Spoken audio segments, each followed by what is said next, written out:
Gunnery Sergeant Miller stood silhouetted against the shimmering heat rising from the packed dirt of Range 4, his frame a block of pure, distilled authority. His voice, honed by years of shaping recruits into weapons, was a serrated edge cutting through the afternoon haze. It was aimed, like a loaded rifle, at one man. Brooks. What is this pathetic display? The man in question, Roy Brooks, did not flinch. He remained in the prone position, the stock of his M16A4 service rifle nestled firmly in his shoulder. His eyes, a pale and unassuming blue, were fixed downrange at the 500-yard target, a vague silhouette dancing in the mirage. He was older than the other recruits, his face etched with fine lines around the eyes that spoke of long hours under a different kind of sun. Are you deaf, Brooks? Or just stupid? I asked you a question. Miller's boots crunched on the gravel as he stalked behind the firing line.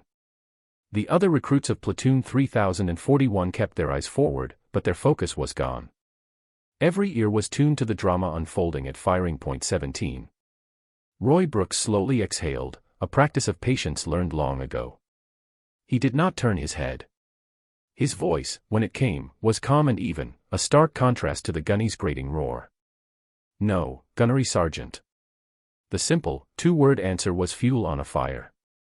Miller's jaw tightened, the thick muscle knotting under his skin.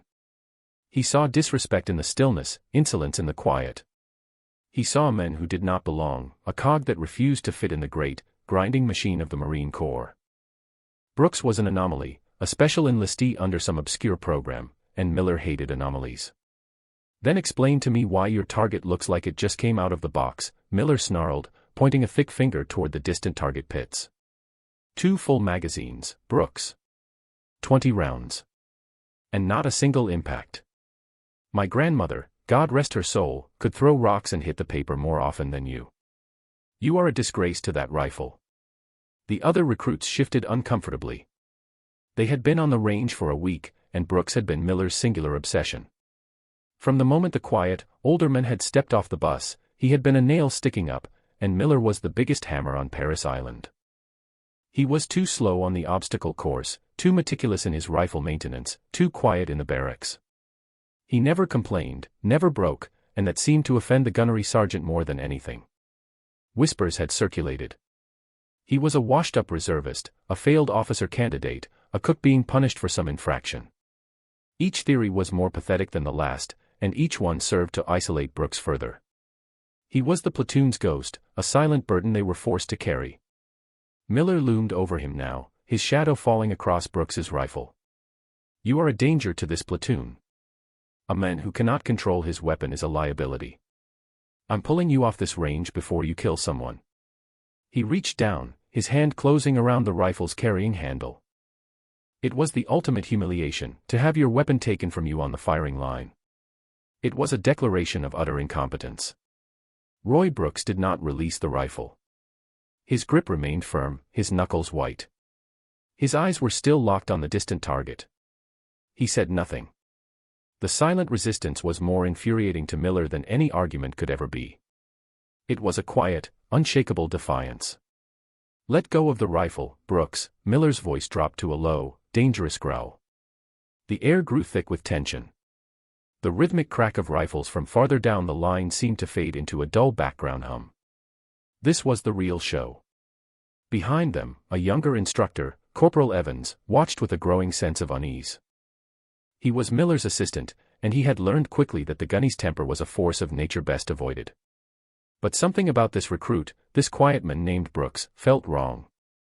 It wasn't the wrongness of incompetence. It was the wrongness of a mislabeled file, of a story that didn't add up. The campaign against Brooks had been relentless. It started on day 1. While the other recruits fumbled with their rifles, learning the basic mechanics of disassembly and reassembly, Brooks moved with an economy of motion that was almost unnatural. His hands knew the weapon intimately, every pin and spring treated with a familiar reverence. Miller had seen it not as skill, but as arrogance. Think you're better than my instructors, Brooks. Think you know it all, he had barked, dumping the rifle parts into the sand. Do it again. Blindfolded. And Brooks had. He knelt in the sand, blindfolded, and reassembled the weapon with a speed and precision that left the other instructors speechless. He didn't fumble. He didn't hesitate. Each piece clicked into place with a definitive, final sound. When he was done, he laid the completed rifle on the table and waited, his face a mask of neutrality. Miller, robbed of his expected failure, had simply turned it into another form of punishment. Arrogance. That's what that is. You're showing off. Drop and give me 50-inch. Brooks had complied without a word, his push-ups executed with perfect form. That set the tone for the entire week. When the platoon moved to the shooting fundamentals classes, Brooks's form was flawless. His bone support was perfect, his sight picture steady, his breathing control like a sleeping man. The instructors couldn't find a single flaw to correct. This infuriated Miller even more. A man with perfect form who couldn't hit paper was an impossibility, a paradox. He concluded it had to be deliberate mockery. You're sandbagging, Brooks. You're making a joke of my range. Miller had screamed, his face inches from the recruits. You want to be a clown, you can clean every rifle in this platoon tonight. By yourself. And so Brooks had spent the night in the armory, under the harsh fluorescent lights, meticulously cleaning 60 M16A4s. He didn't rush. He treated each weapon with the same care he gave his own, ensuring every trace of carbon was removed, every moving part perfectly lubricated. He finished just before morning formation, his hands stained with solvent but his expression as placid as ever. The other recruits, initially resentful, started to watch him with a kind of grudging curiosity. He absorbed every punishment, every verbal lashing, with a stillness that was unnerving. He ran the extra miles Miller assigned him, his pace steady and unchanging. He did the push-ups, the flutter kicks, the endless drills in the sand pits. He never broke. He never even seemed to sweat. This quiet endurance was a mystery. It wasn't the defiance of a rebel or the fear of a coward. It was something else entirely, something they couldn't comprehend. It was the calm of a man who was simply waiting. Waiting for what, none of them knew. Corporal Evans was the only one who started to suspect the truth was far more complex. His duties included managing the administrative side of the range, which meant he had access to the recruit files. Brooks's file was a curiosity. It was paper-thin. Most recruits had pages detailing their ASFOB scores, their medical history, their entire life story. Brooks's file contained a single sheet of paper. It listed his name, Roy Brooks, and his age, 47. In the section for previous service, there was just a single, redacted line. At the top, stamped in bold red ink, were the words, Special Project Attachment. Direct Authority, SecNav MCI, Secretary of the Navy, Marine Corps Initiative. Evans had never seen a designation like it. He had tried to ask Miller about it once. Gunny, I was looking at Brooks's file. It's weird. Says something about SecNav. Miller had snatched the file from his hand. It means he's got a friend in high places who pulled a string to get him here. Some pencil pusher from the Pentagon wants to play Marine for a few weeks. It doesn't mean a damn thing on my range. On my range, you either shoot, or you get out. He had tossed the file back, dismissing it. But Evans couldn't dismiss it. He started watching Brooks more closely. He saw the way Brooks's eyes scanned the wind flags before each shot, not just a glance, but a deep, analytical reading. He saw the subtle adjustments Brooks made to his posture, infinitesimal shifts that spoke of a profound understanding of body mechanics. He saw a master at work, a master who was, for some reason, pretending to be a fool. The most damning evidence came from the target pits. After Miller's first tirade about Brooks's clean targets, Evans had gone down to check them himself. The paper was, as the gunny had said, completely untouched. But as Evans was about to tear it down, something caught his eye. On the wooden frame that held the paper target, just to the top left, was a tight cluster of 5 small holes. They were grouped so closely together that they could be covered with a quarter. It was an incredible display of precision. But it was deliberately off-target. He checked the next target from another of Brooks's shooting sessions. This time, he found another impossibly tight 5-shot group, this one grazing the bottom right edge of the wooden frame. It wasn't random. It was controlled. It was a message, though Evans couldn't decipher it. He had considered showing it to Miller, but he knew how the gunnery sergeant would react. He would see it as more proof of Brooks's insolence, of a man deliberately missing, playing games. The punishment would be severe, and it wouldn't solve the mystery. So Evans kept quiet, his unease growing with each passing day. Now, on the firing line, the standoff continued. Miller's hand was still on the rifle. Brooks's hand was still on the rifle. The silence stretched, thin and taut. "Gunnery Sergeant," Brooks said, his voice still unnervingly calm. "I have not completed the course of fire." "You completed it the moment you failed to hit the target, Brooks. Now give me the rifle before I charge you with disobeying a direct order." This was the final escalation. Miller was cornered. His authority had been implicitly challenged by this quiet man's refusal to break, and now it was being explicitly challenged by his refusal to yield. He needed to crush this. He needed to make an example of Brooks that Platoon 3041 would never forget. He decided on the ultimate gauntlet. A public execution of a man's career as a Marine, however brief it was meant to be. Miller let go of the rifle, a cruel smirk spreading across his face. He took a step back, his arms crossed. "You want to complete the course of fire? Fine. You can have one more shot. 1 inch." He turned to Corporal Evans. "Evans. Get on the radio to the tower. I want a hostile target set up. Number 27. The mover with the hostage overlay." Evans's eyes widened. Target 27 was a nightmare scenario, reserved for advanced recon units and scout snipers, not basic trainees. It was a target that moved erratically on a track at 500 yards, partially obscured by a second, hostage target. A failure meant hitting the hostage, a cardinal sin in marksmanship. To even attempt it required a level of skill far beyond anything taught in recruit training. "Gunny, we're not cleared for that target set," Evans protested weakly. "That's an advanced qualification." "Are you questioning my order, Corporal?" Miller's voice was pure venom. "No, Gunnery Sergeant." Evans scurried to the radio, his face pale. The other recruits began to murmur. They knew what Target 27 was. This wasn't a test, it was a setup. It was an execution. Miller was engineering a failure so spectacular, so undeniable, that Brooks would be utterly and completely broken. A recruit near Brooks, a young man named Peterson who had once shared his canteen with him, leaned over slightly. "Just give him the rifle, man," he whispered, his voice laced with pity. "Don't do it. He's just trying to humiliate you." Roy Brooks didn't seem to hear him. He was watching the distant target pit as a new silhouette was raised. Through the shimmering heat, he could just make out the shape of a man holding a weapon, with the smaller, innocent shape of the hostage target in front of it. The mechanism whirred to life, and the target began to slide back and forth along its track, appearing and disappearing behind simulated cover. Miller's voice boomed across the range, filled with triumphant malice. "All right, Brooks. The scenario is simple. A hostile target, moving, with a hostage. You have 1 round. 1. You hit the hostile, you pass. You hit the hostage, or you miss entirely, and you are gone. Not just off my range, but out of my Marine Corps. I will personally see to it that your file is stamped, unfit for service." He paused, letting the weight of his threat sink in. "The entire platoon is watching, Brooks. Don't disappoint them." Roy Brooks took a slow, deep breath.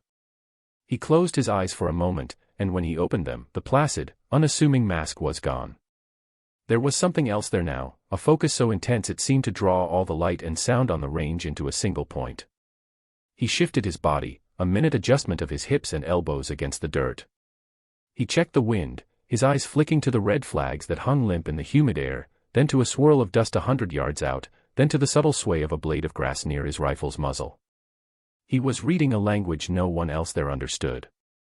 Without a word, he ejected the magazine from his rifle, checked that the chamber was clear, and then reached into a small pouch on his belt.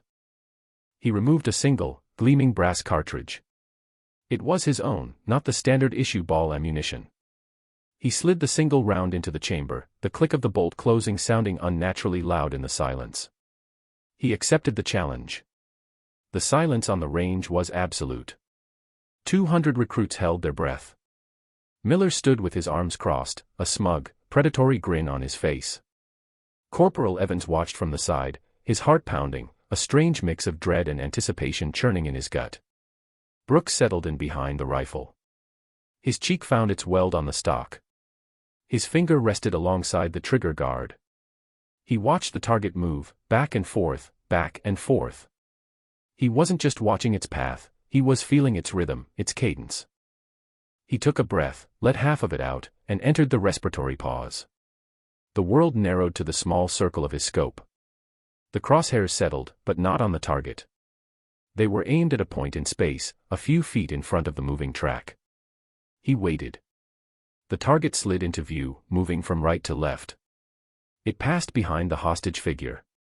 Just as it began to emerge on the other side, Brooks's finger moved. There was no single, loud crack. Instead, there was a rapid, almost unbelievable sequence of sounds. Crack, whiz, thump. It was over in less than a second. For a moment, nothing happened. The target continued its journey to the end of the track and then stopped. Everyone stared, confused. Had he missed? Miller let out a short, ugly laugh. And there you have it, platoon. The final, pathetic failure of. His words were cut off by a squawk from the radio Evans was holding. It was the voice of the Marine in the target pits. Range control, this is Pit Sergeant. What in the hell just happened at firing point 17? What's your status, Pitts? Evans asked, his voice trembling slightly. Status is, you're not going to believe this. The round entered the hostile target, sideways.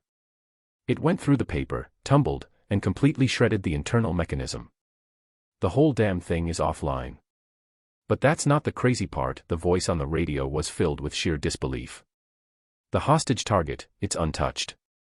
But the wooden stick holding the hostile's weapon, it's been split clean in two. The shot must have hit that first. It disarmed the target before it hit the target. Stunned silence. Complete, utter, deafening silence. Every recruit turned from the target to stare at the quiet man lying in the dirt. Miller's jaw was hanging open, his face a mask of disbelief. He took a step forward, then another, as if wanting to see the evidence for himself. A shot like that wasn't just difficult, it was impossible. It wasn't marksmanship, it was artistry. To intentionally hit the weapon, causing the bullet to tumble and then strike the main target, all on a moving platform at 500 yards, was a feat of shooting that belonged in a legend, not on a recruit training range. Corporal Evans looked at Brooks, who was now calmly opening the bolt of his rifle and placing the spent casing into his pocket. He looked at the man's file, still clutched in his hand. Secnav MCI. It wasn't a favor. It was a designation. It was a warning. Just then, another sound broke the silence. It was the crunch of tires on the gravel road behind the firing line. A black staff car, immaculate and gleaming, rolled to a stop.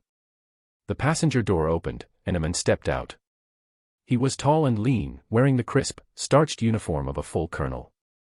On his collar, the silver eagle of his rank seemed to burn in the afternoon sun. The colonel ignored the salutes that snapped up around him. He ignored Gunnery Sergeant Miller, who was now fumbling to regain his composure. His eyes scanned the firing line and landed on Roy Brooks, who was slowly getting to his feet and brushing the dust from his uniform. The colonel strode directly to him, his boots making no sound on the soft earth. He stopped a foot away from Brooks and extended his hand. "Mr. Brooks," the colonel said, his voice calm and authoritative.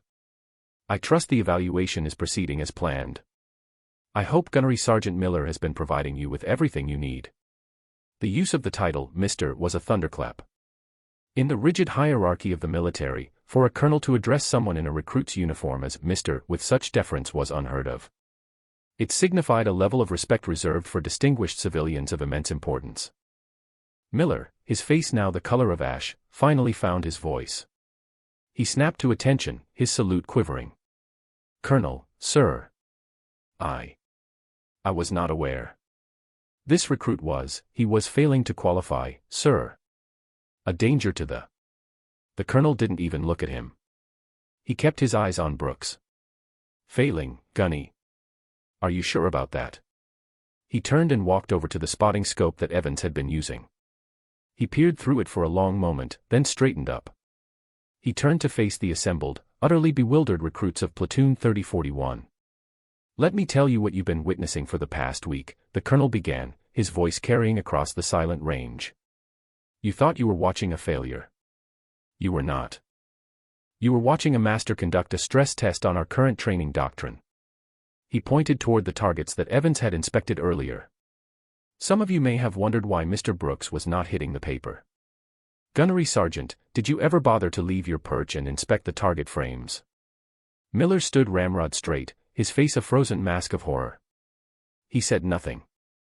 If you had, the colonel continued, you would have found evidence of techniques that are not in your lesson plans. You would have found tight groupings on the top left of the frame, a demonstration of shooting to compensate for a crosswind so severe it would force most shooters off the target entirely. You would have found groupings on the bottom right, demonstrating how to account for bullet drop at extreme ranges by aiming at a secondary point. What you mistook for incompetence was a live-fire dissertation on advanced marksmanship. He gestured back toward Roy Brooks. This man has forgotten more about shooting than any of us will ever know. For those of you who read your manuals, you might be familiar with the Marine Corps Reference Publication 3-01A, the Rifle Marksmanship Manual. It is the Bible of every Marine shooter. He paused, letting his words hang in the air. Marines, allow me to introduce you to the men who wrote it. Mr. Roy Brooks is not a recruit. He is a civilian consultant for the Marine Corps Warfighting Lab. He wrote the book. He designed every qualification course you will ever fire. He designed this very range. A collective gasp went through the platoon. The whispers, the rumors, the scorn, it all evaporated in an instant, replaced by a wave of pure, unadulterated awe. They were standing in the presence of a living legend, and for a week, they had watched him be treated like dirt. The colonel finally turned his cold, furious gaze upon Gunnery Sergeant Miller. The full weight of his authority descended on the men. Gunnery Sergeant. You were given a simple task. To facilitate a review of our training methods by one of the foremost experts on the subject in the world. Instead, you chose to indulge in a week-long campaign of personal harassment and public humiliation. Sir, I didn't know, Miller stammered. It was not your job to know, the colonel thundered, his voice cracking like a whip. It was your job to train Marines. To identify talent. To foster excellence. You had a master craftsman in your presence, and you tried to break his tools because you were too arrogant and too ignorant to recognize his craft. You didn't see a quiet professional, you saw a target for your own insecurities. The colonel took a step closer, his voice dropping to a low, chilling whisper. You have failed as an instructor. You have failed as a leader. And you have failed as a United States Marine. You are relieved of your duties as a marksmanship instructor, effective immediately. Miller swayed on his feet, his world collapsing around him. Pack your gear, the colonel commanded, his voice devoid of any emotion. Report to the base administrative office. They will have your new orders. Your next post is Thule Air Base, Greenland. You will be in charge of the paint locker. You will count cans of paint, Gunnery Sergeant. Every day. For the next 3 years. And you will have plenty of time in the dark and the cold to reflect on the difference between authority and power. He turned his back on the broken man. Now get off my range. Without another word, Gunnery Sergeant Miller turned, his shoulders slumped in utter defeat, and began the long walk back down the gravel road. His career was over. His reputation was destroyed. His downfall was absolute, public, and complete. With order restored, the colonel turned back to Brooks, his expression softening. Roy. My sincerest apologies. I was supposed to be here this morning. My transport was delayed. I never should have left you in this position. Roy Brooks gave a small, wry smile. He held up a small notebook he had pulled from his pocket. It's all right, Colonel. The evaluation was thorough. I have some notes. We're putting too much emphasis on speed and not enough on fundamentals. And the instructors are teaching to the test, not to the skill. Miller, for all his faults, is a product of that system. The quiet professionalism was astounding. After a week of relentless abuse, his first thought was not of revenge, but of improving the Marine Corps. The recruits of Platoon 3041 stood frozen, watching the exchange. The men they had pitted and scorned was now conversing with the colonel as an equal, dissecting the very system they were struggling to survive. The shift in perspective was so jarring it left them dizzy. Peterson, the recruit who had urged Brooks to quit, felt a hot wave of shame wash over him. He took a hesitant step forward, his canteen in his hand. He stopped before Brooks, his eyes downcast. "Mr. Brooks, sir," he stammered, holding out the canteen. I'm sorry, sir. For everything." Brooks looked at the young man, then at the canteen. He took it and drank deeply. He handed it back with a nod. "Stay hydrated, Marine. And listen to your instructors. Most of them know what they're doing." There was no malice in his voice, only a simple, direct instruction.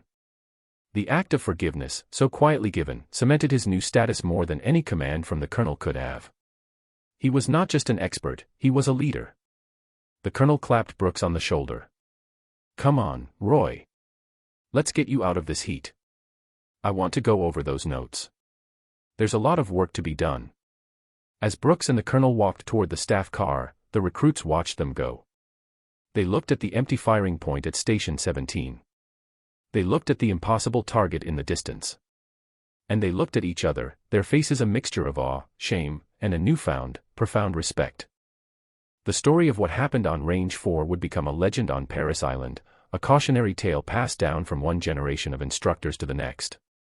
It was a story about a quiet man who endured humiliation with unshakable dignity, a gunnery sergeant whose arrogance led to his own spectacular downfall, and the day that Platoon 3041 learned the most important lesson of their lives. They learned that true strength doesn't need to shout. True competence is revealed not in the absence of pressure, but in its crucible. And sometimes, the most unassuming man on the range is the one who built it. As the sun began to set, casting long shadows across the empty firing line, the new order had been established, not by rank or by volume, but by the quiet, undeniable evidence of mastery. And far away, a disgraced gunnery sergeant was beginning to pack for a long, cold, and lonely future, his name already fading into a footnote in the story of the legend he had failed to recognize.